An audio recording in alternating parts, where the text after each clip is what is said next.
What's up guys, Matt here from Faema, Canada, and today we're making a classic espresso martini featuring Nocciola Zero, which will give a nice hazelnut twist, and of course, the traditional Faema coffee beans. So the espresso martini usually consists of 3 different parts: fresh espresso, vodka, and a coffee liqueur. However, the Nocciola Zero is going to bring a very nice nutty richness, and it's going to create a very nice robust flavor profile that's going to match with the espresso perfectly. So before we start making our espresso martini, it's very important to have a chilled cocktail glass. So what I'm going to do, I'm going to add in some ice to a martini glass here, a couple cubes, and a little bit of water. So the reason why we do this is because this drink is served neat without ice. By chilling the glass, we're gonna make sure the drink stays colder longer. So we're gonna put this off to the side and start building our espresso martini. We're gonna be adding in ½ an ounce of our Nocciola Zero. A lot of recipes use simple syrup, but today the Nocciola is not only gonna bring the sweetness, but a very nice pleasant flavor that's gonna match with our espresso very nice. Then we're gonna be adding in 1 ounce of our Kahlua coffee liqueur. And for the core spirit, we're going to be adding in 1½ ounces of our vodka.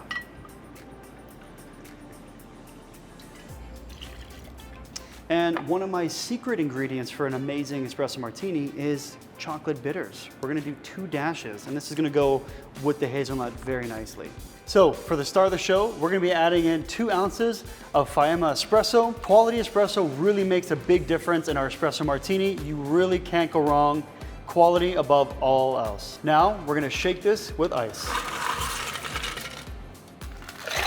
Because our espresso is piping hot, we're going to add quite a bit of ice to make sure it gets cooled down in time. 2 scoops. Okay, now it's time to shake.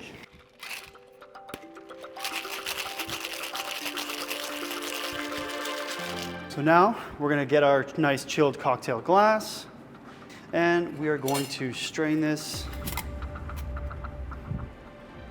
And look at that beautiful espresso martini. For our garnish, we're going to be doing the classic 3 coffee beans. So you know you made an espresso martini correctly when your coffee bean doesn't sink. If it floats right on top, that means you've used not only high quality espresso, but you've shaken it just long enough. And there you have it, the espresso martini.